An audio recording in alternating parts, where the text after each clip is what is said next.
Capcom was really on a roll in the late 2010s, producing quality titles that really appealed to the masses, introducing people who might never have played their classic franchises into what makes them good in the first place.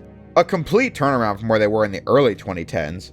Mega Man had his first new game in 8 years that was a God's honest sequel, no Let's Go Back to the Past or anything like that. And of course, one of my favorite games of the decade, Devil May Cry 5, was released in 2019. My praise of Devil May Cry 5 has made it so that when talking about the best games of 2019, my mind instantly jumps to DMC 5, which actually leaves my second favorite game of 2019 behind, which is the subject of today's video, the remake of the 1998 PlayStation classic, Resident Evil 2.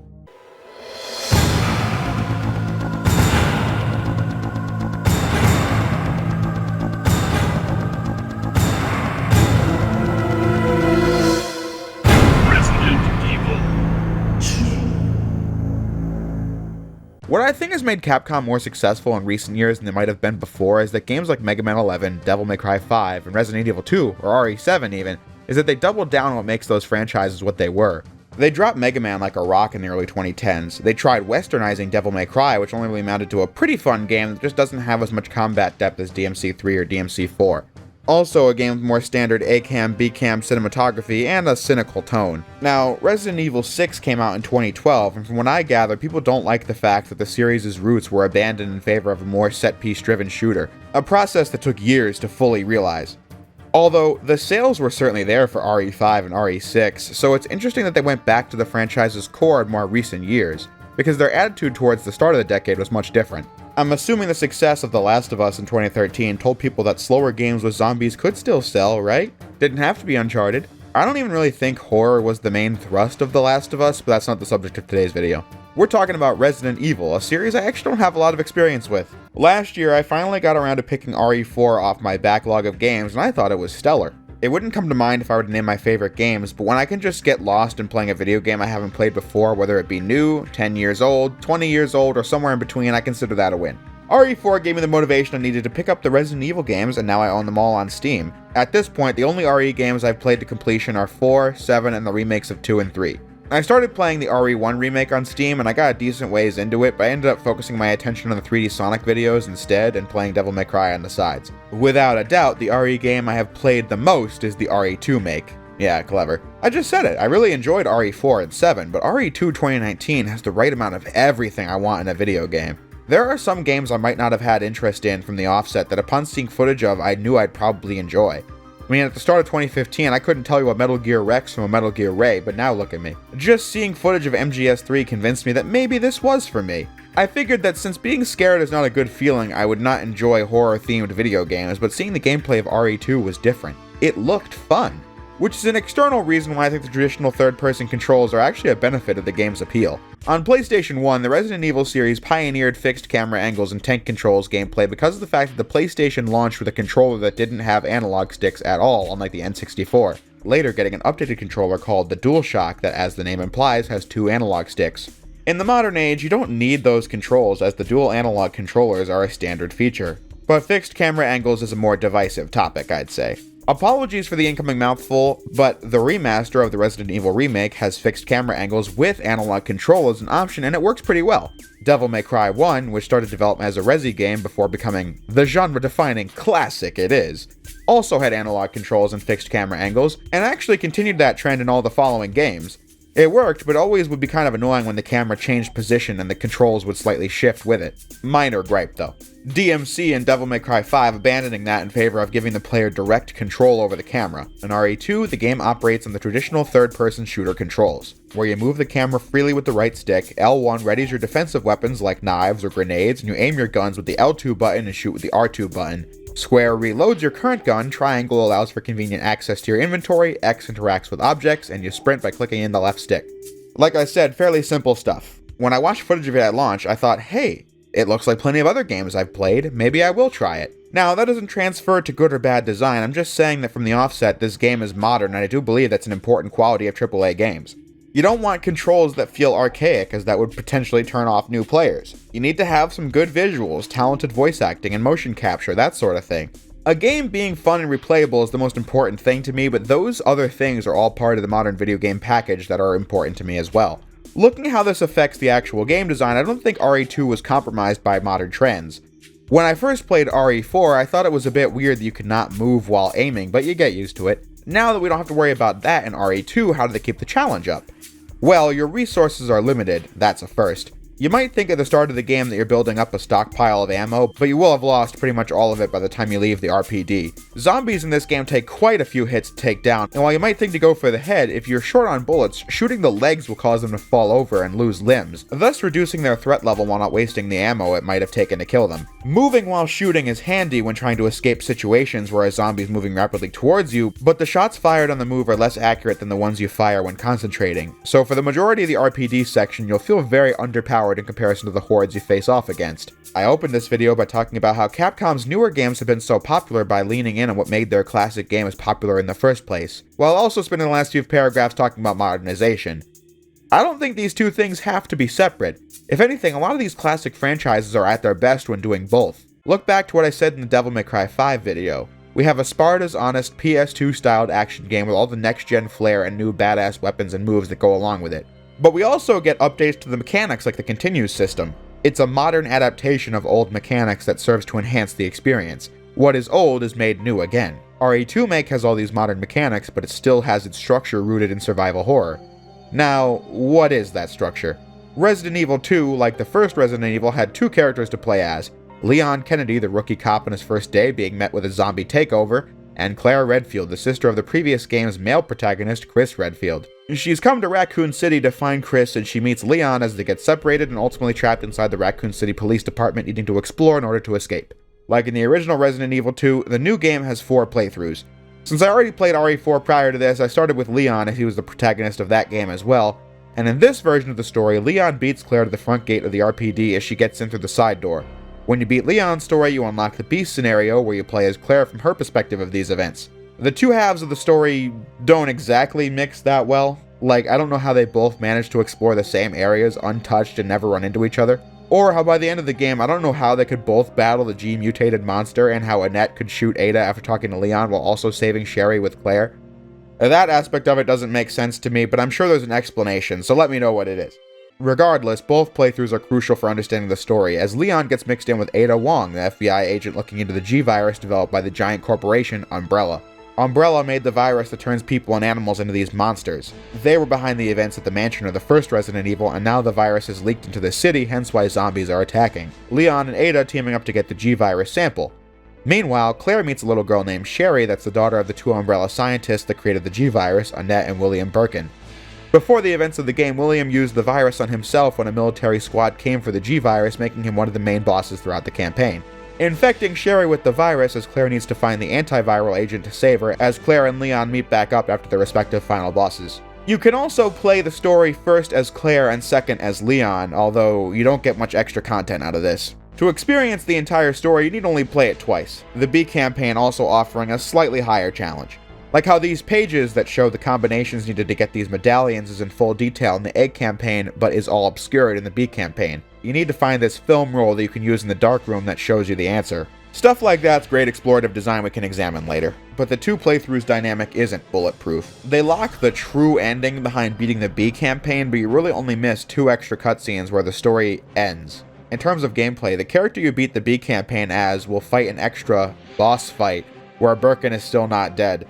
I'm not even sure if you can die here, I've never have myself. The B campaign's definitely worth playing through. I've played this game several times more than just twice, but the content that is locked off is certainly underwhelming if you're expecting something big. Just look at the way the A campaign just cuts off. Leon? Hey. We made it. Just like I said we would.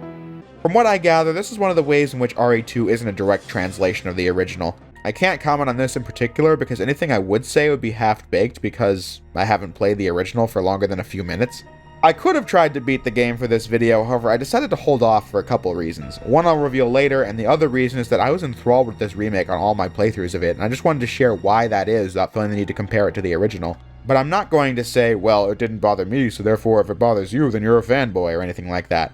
From what I understand, the remake was a direct improvement of the original on all aspects, but this is more of a reimagining of a lot of the same content and story beats. If that disappoints you, I totally get it. Remakes are an interesting breed of game. You can remake a movie, But inherently, it's not the same movie. It's a different cast and crew, which will inevitably make it a different product. With video games, you have the ability to take all the same content and do it over with refined mechanics and graphics. I think most people can agree that one of the best video game remakes of all time is Metroid Zero Mission, taking the clunky NES original and making it a fast-paced, satisfying Metroidvania, including new segments, upgrades, and including the original on the cartridge. That's a dope remake. I think, like pretty much everything, it comes down to execution. There are some shot-for-shot remakes I like, and some I don't because they don't nail everything down, and those exposed bits ruin the experience for me. Then you have a remake like the Twin Snakes from Metal Gear Solid, where the game is the same layout as the original, which breaks the balance of the game in a way many fans didn't care for. The game mechanics are just Metal Gear Solid 2, but plopped into Metal Gear Solid 1, with the game lacking the atmosphere from the original and those stupid cutscenes. That's a remake I have a hard time defining the specific audience for, but the point is, video game remakes can be something special and transformative. Resident Evil 2 being one of the most revered games in the series. So if that game means a great deal to you, and you felt like something was lost this time around, I'm completely sympathetic to that. If I were to name a remake I really want to see, it would be Sly Cooper getting the Insane Trilogy treatment, and if it wasn't what I wanted, then I'm sure I'd bug out. Not saying critics of this game are doing that, I'm just saying that's probably how I'd act. Back to the game though, as a layman, when you think of RE, you think of monsters in an eerie atmosphere. My first playthrough of Resident Evil 2 was unforgettable. Resident Evil 4 was a really tense action title, as there's this sense of dread throughout, but I'd never say I was truly terrified. That was my first experience with RE2. The biggest factor contributing to something being scary is how unknown it is. So you fear zombies in this game when you don't know how to best take them down. When they drop to the ground, you might think they're dead, but some of them are still alive and can grab you if you walk by them. Poking them with your knife is a good way to tell. Some of the zombies will be dead for set dressing and environments, but some of those zombies will still be alive and come after you. This atmosphere is to die for. Maybe the game didn't need to be so dark though. Most of the lights are out in the areas you play through, and it's not even like the game uses darkness to obscure shit that looks bad. This game was done with the RE engine, as was RE7 and Devil May Cry 5.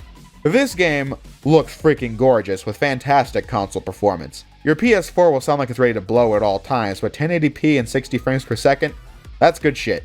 And on PC, you can toy with all the settings to get the game running however best suits your preferences. The hair on the characters also looks a lot better than RE7, where some of the characters looked like they had noodles attached to their heads or something like that. But here, everything from the rain to the mist, the water, the textures, this game looks absolutely stellar. But I was talking about the scare factor. The licker, these disgusting monsters have no eyesight, the trick being to move past them really slowly so they can't hear you. I can't recreate the moment, but when I first saw that monstrosity, I was fucking shaking in my seat. I could barely look at the screen. When he tackled me, I squinted my eyes open, seeing the prompt to attack with a defensive item and jammed it right in its mouth. Moments like that are the things you remember when playing a game for the first time. Or this part with the floor in the library. I know it sounds stupid because none of this is real, it's a video game, but this is immersion.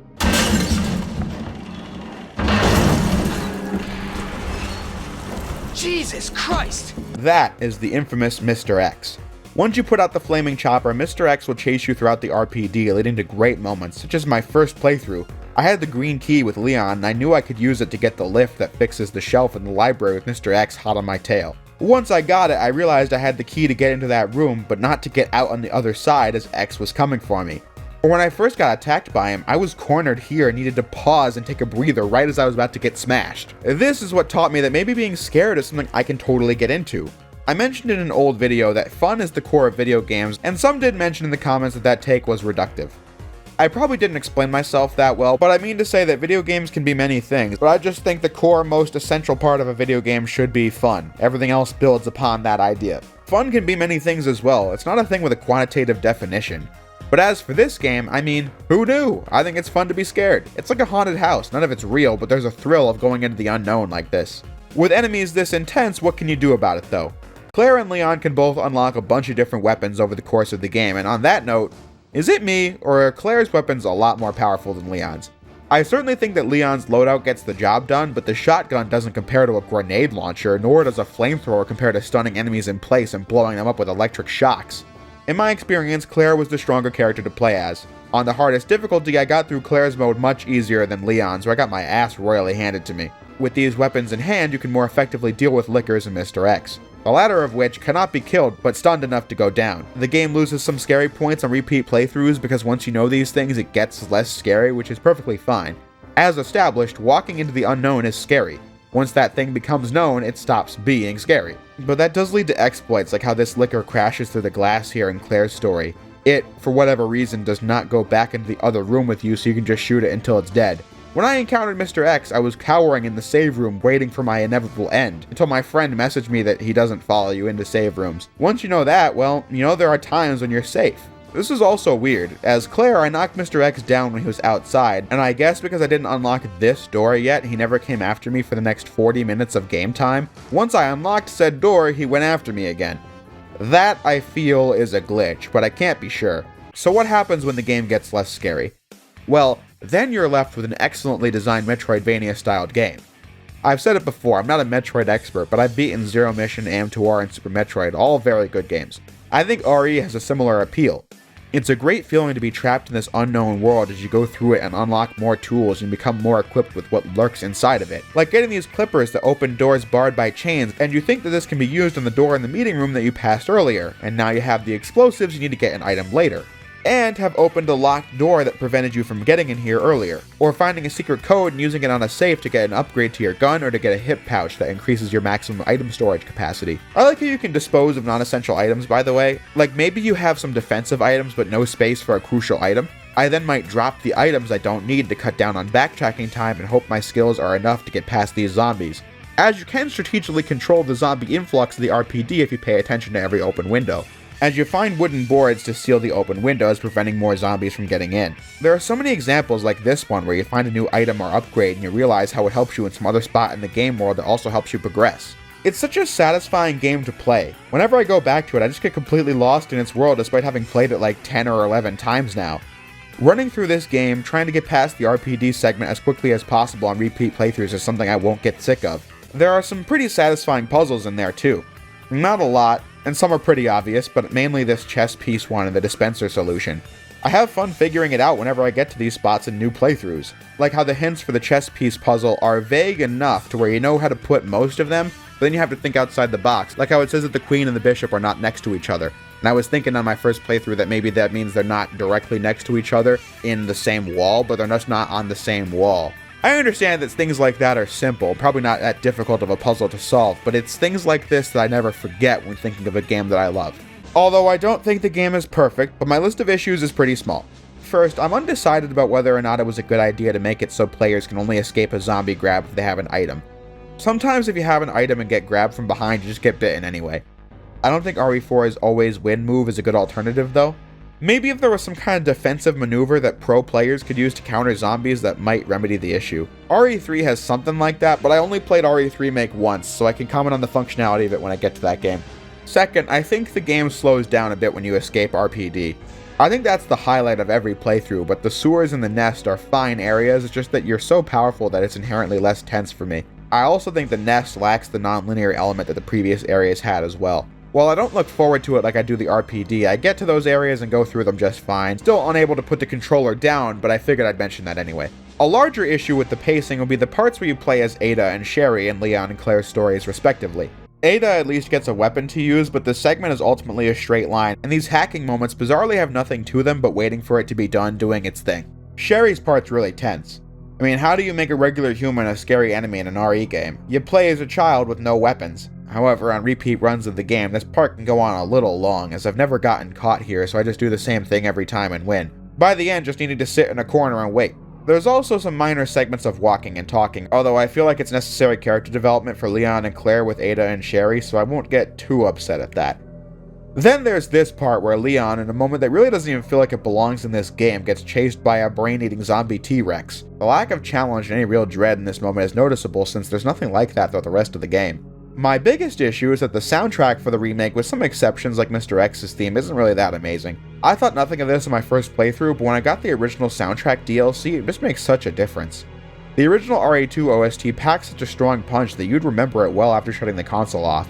Well, I did one of my 4 playthroughs for this video with the remake OST, and I really don't remember any of it now. How well you remember music is not an important part to the quality to it, but the original OST has quality and memorability. Some parts of the remake felt like they had no music at all. It was weird after a couple playthroughs with the original soundtrack. But that's honestly all I can say I don't like about this game. Things that only amount to nitpicks as far as my experience with the game is concerned. I never even played these extra modes that add to the story. This is just a great game, bursting at the seams with content and replayability. I said that the scare factor goes away on repeat runs of the game, but that's only on normal. Hardcore mode makes some brilliant changes. You get less item capacity expansions, you can only save if you have ink ribbons, and while the game usually provides when we reach a new save point, it still adds to the tension knowing you can't just save as often as you want. Saving is tied to a finite resource. At the same time, your only checkpoints are now save points. Enemies do more damage and probably take more as well. So now the game stays scary in a way only a video game can. You're afraid of the enemies because you're afraid of losing progress if you die and have not saved in a while. It's so genius, and that's how I go back to this game if I want to still get the same tense feeling from playing it. Knowing that a boss fight is not to be written off because you have 3 healing items, it might still give you a run for your money. When you do power through hardcore mode, with a little help from the infinite ammo weapon I unlocked for getting an S rank on normal, I felt like I overcame a serious challenge. Now, without that weapon is a challenge I still need to overcome. Might make a stream out of it or something. Either way, getting to land the final rocket launcher shot on Mr. X's Leon in the ending was a fucking badass moment. Same with Claire as my Gatling gun ran out of ammo and I was using a handgun to finish the second to last Birkin form. And to top it all off, the game's got a good story too. Now that would go for the original as well, since that's what the plot's based on, but as someone who never saw that game before playing this, I was engaged with this aspect of the remake as well. It'd be easy to reinterpret this story in some reductive or outrageous fashion because hey, the original still exists, right? But here, they treated the plot with respect and tried to do new things with it, like making Marvin a character with an ultimately predictable arc, a character you like enough to where you really feel for him knowing he'll inevitably turn into a zombie. Or how the gun shop owner has a real moment of vulnerability having to be the one to put his daughter down when she's turning into a zombie. In the modern world, Umbrella serves as a reminder of what corporations and governments are capable of if not kept in check. Come on. Sewers are run by the city. How could they have a facility without the authorities knowing? Welcome to corporate America. Umbrella's controlled Raccoon City for years. Not that zombies exist, to my knowledge. The characters are all really well done in this game too. Like how Leon is such a compassionate guy who seriously just wants to help people, which is why he sees this mission through to the end instead of escaping the city. Even though they just met when Sherry gets taken hostage by Chief Irons, I buy the fact that Claire cares about her because it's natural compassion for a child in the midst of this nightmare. The villains are interesting too. Like, I remember this part where Mr. X chases Claire and Sherry where you think you made it, but he busts into the elevator only for William Birkin in his transformed state to save you. But he needed Sherry to pass on the virus, so it's not actually saving you. Lots of interesting moments like that keep your attention. The twists are dramatic, like when Leon's telling Annette off, but she reveals that Ada's not a government agent, and that part where she shoots Ada still caught me off guard in this playthrough. The pieces of writing you find in the game offer extra insight in what's going on. That's always fascinating because it goes to show that the main characters are not the centers of the universe. All these other people had their own mini storylines you can follow throughout the game, serving to paint the real picture of Umbrella and Raccoon City. The voice acting's top notch with actors that engage with the games, and I don't see that a lot, and I think it's really cool. This is a AAA game if I've ever seen one. My only issues with this game amount to nitpicks, and if that's the case, then I freaking love this game. I thought RE4 was great, but this game was so fantastic that it made me a fan of survival horror design. It was fucking great from start to finish, and for that reason I think it gets all the praise it deserves. It's absolutely one of my favorite games, and my second favorite game of 2019. But I don't think I want to stop there. I own all the main RE games, so I want to play more of this. I want to play all the games. I hope Resident Evil 8 proves to be a good game. I mean, they've been on a roll lately, as I've been saying throughout this video. So if they keep making interesting games, I'm going to keep playing them. But I don't want to stop at that. Yeah, I'm talking about doing an entire retrospective on Resident Evil, where I'll just be giving a newcomer's perspective on each game as I play through them. I hope that's something you guys want to see, because that's something I definitely want to do. First and foremost, my next Resident Evil video is going to be on Resident Evil 3 Remake, but then we're going to be diving into the main series proper with Resident Evil 1 from 1996. With all that said and done, those are my thoughts on Resident Evil 2 2019. Let me know what you guys thought in the comments below, and I'll see you next time.